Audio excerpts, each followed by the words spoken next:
আজকে আর আমি কিছু বলবো না, আজকে যা বলার এই দাদু বলবে। ভিডিওটা দেখুন, কমেন্টে জানাবেন দাদুর কথাগুলো কি সত্যি মনে হলো নাকি মিথ্যা।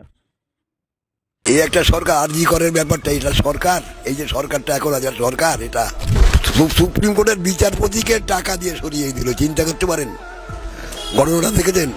আচ্ছা, আপনি দাঁড়িয়ে আছেন মেরুদণ্ডের উপরে, তো তো সরকারের মেরুদণ্ড কোনটা? স্বাস্থ্য, শিক্ষা, অর্থ, তিনটে মন্ত্রী জেনেছিল। কি সুন্দর চলছে সরকার। থাকবে না এ, বদল চাইছে আজকে হোক আর কালকে, এ থাকবে না।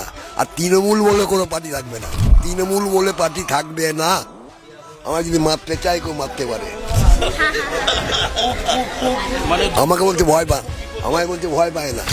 আমি ধর্মতলায় নামি থানার সামনে বলছি আমার বন্ধুকে দেখে, জয় শ্রীরাম, বলছে চুপ চুপ। আমি কেন, আমি কি পাকিস্তানে আছি? কেন বলছে না, মিডিয়া পুরুষ তো কি হয়েছে রে, এই তোদের জন্যই তো আজকে এই অবস্থা।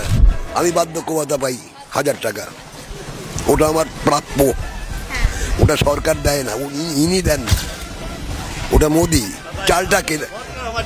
চালটা কে দেয়? দাঁড়ান, চালটা কে দেয়? চালটা কে দেয়? মোদি। তাহলে সব নিজের নামে চালাচ্ছে।